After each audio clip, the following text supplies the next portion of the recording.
dy Lubit dhe Ramaduro në mes.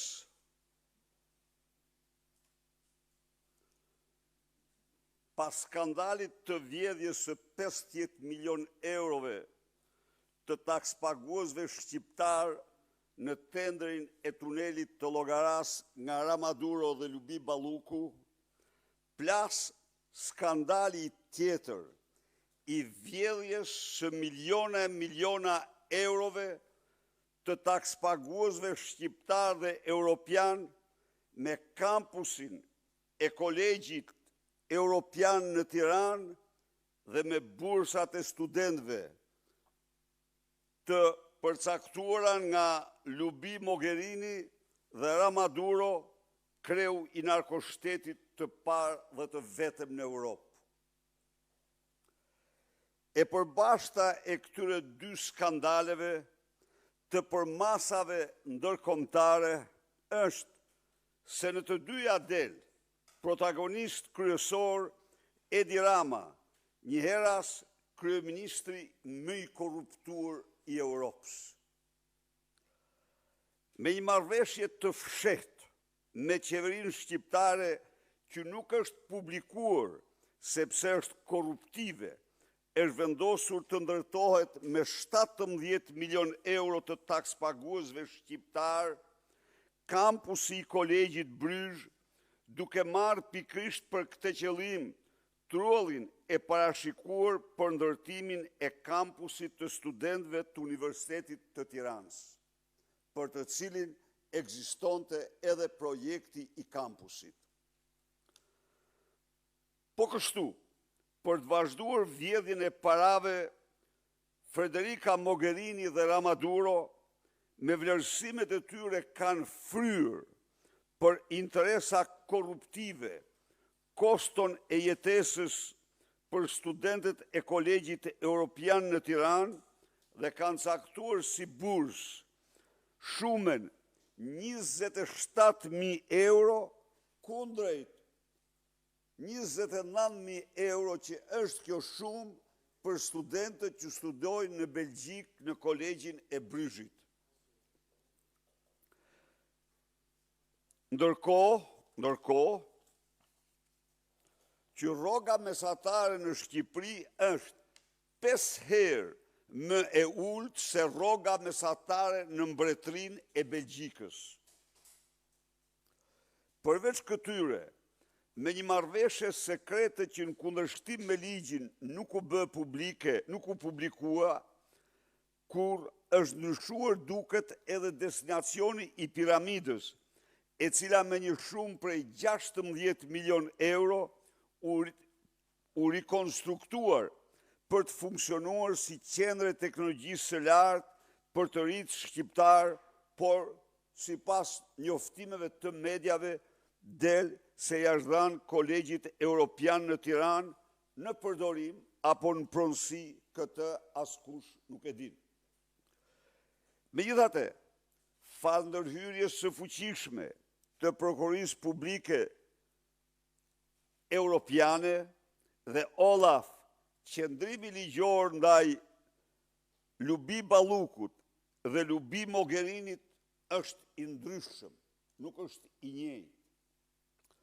Në Bruksel, Prokuria Publike e Bashkim Europiane dhe Prokuria Belge arrestuan Federica Mogherinin dhe bashkëpunëtorët e saj, mbasi atyre ju hoq imuniteti në përputhje me ligjin nga autoritetet kompetente të Bashkimit Evropian.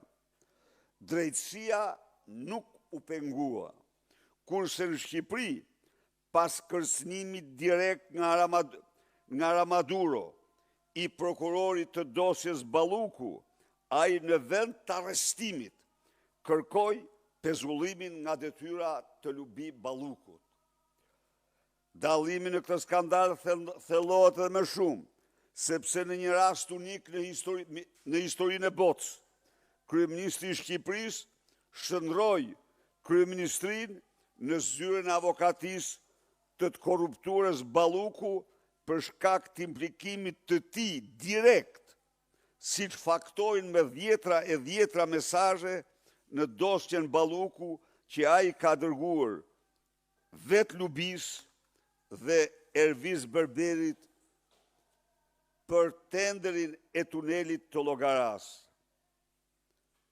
Rama vetë paditi në gjykatë kushtetuese në emër të qeverisë vendimin e gjykatës speciale për pezullimin e Ballukut me pretendimin absurd se është vendim antikushtetues që nuk ka ndodhur kur në Europë apo në botë.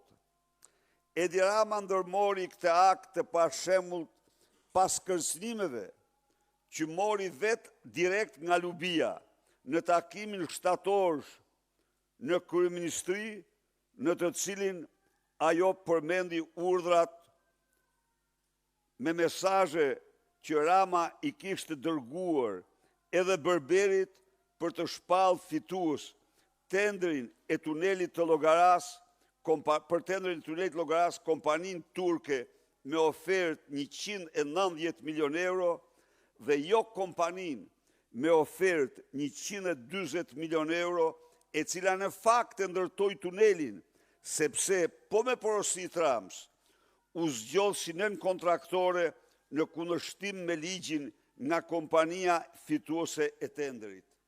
Tani, jashtë out of record. Ka pas një skenë që u deu rrëfej sot në takimin shtatorsh.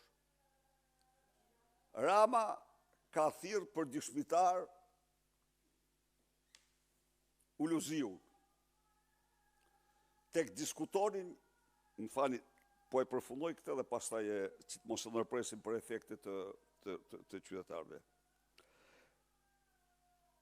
Kështu pra, në rastin e Lubi Ballukut, Rama denonson pezullimin e saj nga gjykata speciale si antikushtetues, anti-europian dhe në mbrojtjes të saj i atribon Komisionit Venecias opinione që ai kur nuk i ka dhënë. Miq, dosja Rama Mogherini duket se është shumë më rëndë se dosja e Bryzhit, e Kolegjit Evropian në Bryzh. Ndaj dhe duke shprehur vlerësimin tim më të lartë për prokurorinë publike europiane, Olafin dhe prokurorinë e mbretërisë së Belgjikës, ju bëj thirrje këtyre institucioneve të hetojnë marrëveshjen e fshehtë Rama Mogherini për ndërtimin e kampusit të Kolegjit Evropian në Tiranë. Ju bëj thirrje të hetojnë të gjitha emailët, SMS-t që Rama ka shkëmbyer me Frederica Mogherinin për këtë çështje dhe në veçanti të hetojnë komunikimet e tyre me telefonata të koduar Sky ICC, Matrix, të cilat është vërtetuar se Edi Rama i ka përdor në raste tjera të korrupsionit ndërkombëtar, siç është rasti Mek Gonigal. Shqiptarët do të vlerësonin me mirënjohje hetimin e lobingut që Frederica Mogherini ka bërë për Edi Ramën për sukseset e tij imagjinare, mbulimin e megaskandaleve të tij në Bruksel dhe në veçanti angazhimin e saj kundër opozitës shqiptare. Ju bëj thirrje këtyre organeve të hetojnë aferat korruptive të Edi Ramës dhe ministrave të tij, me dyshen Mogherini Vlahutin në blerjen e vilës rezidencës ambasadorit Bashkimit Evropian me çmim 2-3 herë më të lartë se tregu, të hetojnë abuzimet e mëdha të Edi Ramës dhe qeveritarëve të tij me fondet e takspaguesve evropian për bujqësinë, energjinë, mjedisin, të denoncuara të gjitha këto një lloj si kampusi i Kolegjit në Tiranë nga opozita në interesin më të mirë kjo të takspaguesve evropian, por dhe të qytetarëve shqiptar që duhet ishin përfitues të këtyre fondeve që vidhen nga kleptokratët e Tiranës. Opozita shqiptare, që ka si mision integrim në vendin Bashkimin Evropian, është e gatshme të kontribojë në zbardhjen e këtyre abuzimeve korruptive nga qeveria e Tiranës. Faleminderit. Tani para se të merrni ju fjalën, unë do të rregoj këtë skenë. Skenë e papërsëritshme. Meqense se Rama i thoshte se s'më lejon ligji ta bëj këtë, ta çoj në gjykatë kushtetuese, bien të dy dakord të thrasin për të urt Uluziu. Kjo është e vërteta. Dhe Uluziu, si të dini, kontrolloi kamerat tuaja, pas një farko shkoi dhe u fut në takim. Uluziu natyrisht majti anën e Ramës. Çfarë i tha Lubia? Më shif pak në sy njerë ti mu tha. Uluziu më shif pak drejtë në sy. E Meku, e Qepi, kaq, kjo skenë, muret nuk kanë vetëm vesh, muret kanë dhe sy. Kanë dhe sy, kaq. I hapur për çdo pyetje. Vetëm se duhet ikë sa më shpejt, po pyetje do përgjigje. Po. Zoti Berisha, kam vetëm një pyetje. Me sa duket nuk ka konsensus për emrin e avokatit popullit. Partia Socialiste ka refuzuar skemën apo propozimin e Partisë Demokratike për ta zgjedhur emrin me konsensus. Dhe në votim do të hidhe në seancë plenare javën e ardhshme gjithë emrat e mbështetur nga opozita. Pyetja ime është, një nga emrat e mbështetur me firma nga Partia Demokratike është edhe Endrit Shabani. Ju do e votonit? Partia Demokratike ka vendosur të mbështes kandidaturat të saj, që ajo beson se e përmbushin më mirë këtë funksion. Pra, firmat mund t'jenë dhanë, por ne mbështesim vetëm disa kandidatura, i kemi të përsaktuara, dhe grupi parlamentar do i mësoj sot, të cilat nga ne besojmë se e kryejnë më mirat detyrë. Zoti Berisha, kam 3 pyetje. Ditën e ndjeshme nisët foltore në takimeve me qytetarët, nga ku thatë se nuk do të pranoni më të shkoni në zgjedhje me listat të mbyllura. A pranuat ju dje de facto që listat të mbyllura të Partisë Demokratike nuk ishin domosdoshmërisht më të mirat? Absolutisht nuk ishin kur më të mirat. Pa diskutim. Po ky sistem u imponua nga Edi Rama. Sistemi është deformuar në palës në vitin 2021 nga Edi Rama. S'ka dyshim tjetër.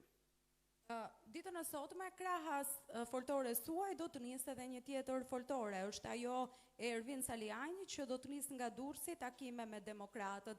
A i drueni ju një revolte të brendshme, një tjetër revolte të brendshme që mund të nisë nga zoti Saliani, zoti Berisha? Asnjë aktivitet jashtë forumeve të PD-s nuk mund të ketë ndikimin më të vogël në PD. Çdo aktivitet jashtë forumeve të PD-s është strikt privat, pa asnjë lidhje me Partinë Demokratike. Partia Demokratike është parti me statut, me institucione, me forume. Partia Demokratike ka dhe do të ketë, ka filluar mbledhjen e forumeve, ka filluar debatin, dhe do të debati hapur për cilin do antar dhe drejtues. Çdo person tjetër që për qëllime private, personale, organizon takime, i ka ato totalisht në interes të vetin dhe nuk kanë pa asnjë lidhje me partinë. Ndërkohë pyetje. Ky rregull është për çdo forcë politike në botë. Ndërkohë pyetja e tretë, disa ditë më parë ju u thirrët në SPAK për të dëshmuar lidhur me 21 janarin. Gazetarët atje ju pyetën për shumë gjëra, po themi, ju pyetën qoftë për rolin tuaj, nëse kishit urdhëruar ju apo jo po themi Gardën e Republikës apo qofte edhe zhdukjen e serverave, por në kuadër të hetimeve të 21 janarit, një dokument që ka mbetur mbase pa i dhënë përgjigje është edhe korrigjimi i një regjistri të Gardës së Republikës, ku shkruaj se të ngrihet helikopteri për të hedhur lëndë homogjene dhe më pas është ndryshuar në lëndë lakmin homogjene. E ngritur aso kohë në fakt në parlament në mos gaboj në 2015 edhe nga ish ministri Sajmir Tahiri. Ju, zoti Berisha, jeni pyetur nga SPAK edhe për këtë çështje? Tani, se që ngrinë dhe se që trillon Sajmir Tahiri apo tjetër kush, unë nuk di. Kryeministri, një minutë tani, pyetit, kryeministri nuk ka asnjë lidhje me asnjë regjistër. Kryetari i qeverisë nuk ka lidhje me asnjë regjistër të asnjë institucioni. Ai pyetja është krejt e kotë. Po, a jeni pyetur nga SPAK? Edhe një herë, s'mund të pyetet. Nuk mund të pyetesh se kryetari i qeverisë, kryeministri, nuk ka lidhje me asnjë regjistër të asnjë institucioni. I kishe 3 apo 2? Mirë, vazhdo Osman. Zoti Berisha, deklaruat pak më herët se çdo aktivitet i cili bëhet jashtë forumeve të Partisë Demokratike është privat. Absolutisht. Strikt. Strikt A do të marrë masa Partia Demokratike që ju drejtoni në raport me njerëzit demokratët, antar të strukturave apo eksponent pra të rëndësishëm kësaj force politike që bëjnë këto veprime që ju i cilësoni private? Këto janë vërtetërisht krejtësisht private, nuk kanë asnjë lidhje me Partinë Demokratike. Pra do i përjashtoni apo do merrni masa? Jo, e them edhe një herë. Janë në funksion të këtij apo atij interesi, kjo mbetet për tu pa. Por Partia Demokratike ka forumet e saj demokratike, nga kryesia, Këshilli Kombëtar tek seksioni, që të gjitha do mblidhen dhe kanë filluar të mblidhen dhe do mblidhen për të bërë diskutim, analizën e punës. Por, aktualisht Partia Demokratike ka 2 objektiva kryesore. Spari po merret çdo ditë dhe po denancon mega aferën korruptive të pashembullt të tunelit Llogaras dhe avokati që Edi Rama blokimin që po i bën po përpiqet i bëjë drejtësisë Edi Rama duke bërë avokatin e Lubi Ballukut. Kjo, së dyti, po merret me analizën e punës saj pas mbylljes së vlerësimit ndërkombëtar damkosjes së zgjedhjeve. Ju duhet ta dini që dje në Kongres të Shteteve të Bashkuara dëshmitar të thirrur nga Kongresi për dëshmi. Kanë bërë deklarata në të cilat kanë kërkuar autoritetë qeverisë Shteteve të Bashkuara, kanë njoftuar, kanë denoncuar persekutimin e opozicës dhe sulmin ndaj pluralizmit politik, farsën zgjedhore dhe lidhjet me krimin. Pra Partia Demokratike është edhe në një analizë të vetë të brendshme, edhe në betejë kundër Edi Ramës për vjedhjet dhe abuzimet e tij. Nuk mund të ketë, ne kemi forume. Kush del jashtë forumeve, del, nuk i përfill forumet, është puna e tij, është zgjedhja e tij. Një gjë do të them, Osman, se ti merresh edhe me historinë. Po të shkosh në vitin 90, të lexosh një intervistë time në gazetës Drita, do të gjesh aty se për Sali Berishën thelbi i lirisë është zgjedhja. Në fakt, ky nuk jam original, ky është nocioni ekzistencialistëve për lirinë, por nocioni që unë kam përzgjedhur dhe kam mbështetur më shumë për lirinë. Kështu që çdo njeri bën zgjedhjen e vet.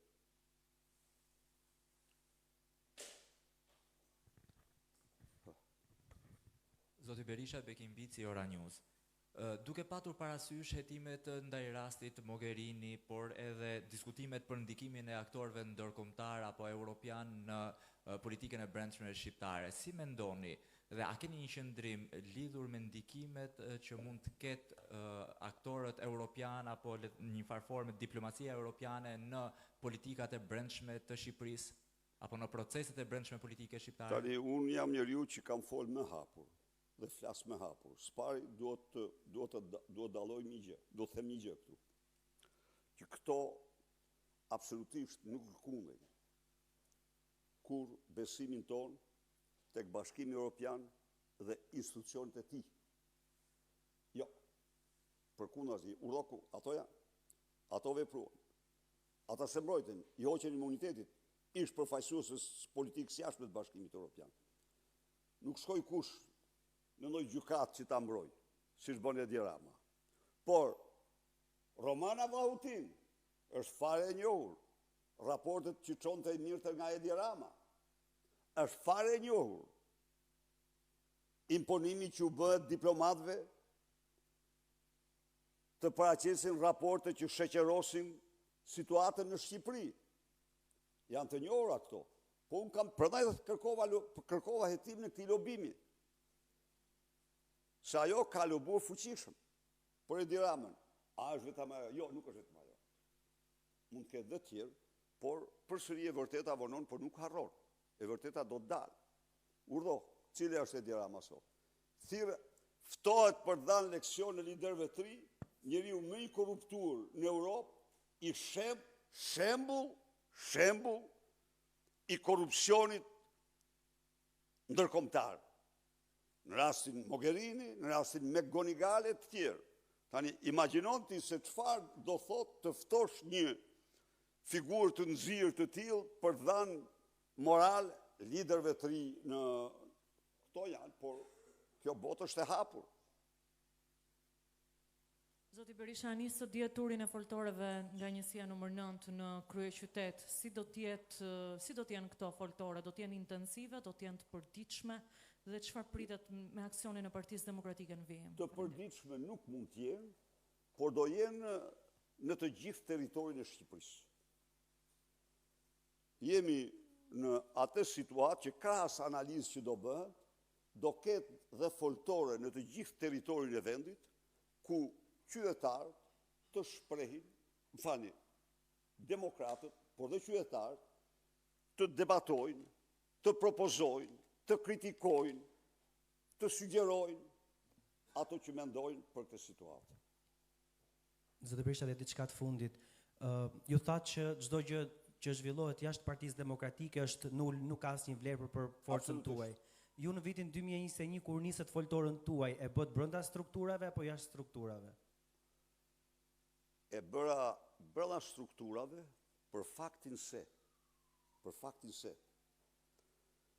kreu i strukturave kishte tradhtuar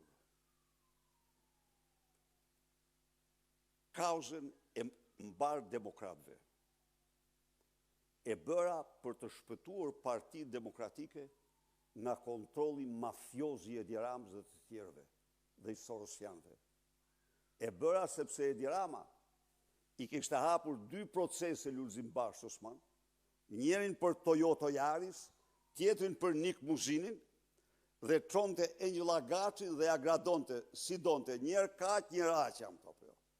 Atë e bëra për të shpëtuar forcën kryesore politike të opozicës nga kontrolli mafioz i Edi Ramës. Por dhe ndoshta kjo çfarë po ecim me logjikën tuaj, mos ndoshta po bëhet për të shpëtuar Partinë Demokratike, duke qenë se ju keni 30 vite në forcën që keni krijuar dhe duke mbajtur këtu të paktën dhe sipas listave u tha dhe demokratët dje në takim, njerëz të cilët i kanë shkëputur lidhjet me qytetarët. Jo. Nuk kam 30 vite, unë jam modeli dorëheqjes në Shqipëri. Kam dhënë dorëheqje si president Republike, kam dhënë dorëheqje si kryetar partie, kam dhënë dorëheqje si kryeministër i vendit. kam drejtuar opozit, pastaj kam dalë pothuajse thjesht një deputet i thjesht. Jo, nuk është ashtu. Unë përsëri po luftoj në një mision në kushte shumë të vështira, mbrojtjen e votës qytetarëve shqiptar, ajo është realizuar në atë konceptin që kam unë për mbrojtjen e votës. Tani vazhdoj misionin për të përmbysur së bashku me shqiptar, për të motivuar shqiptar të çlirohen nga kjo diktaturë.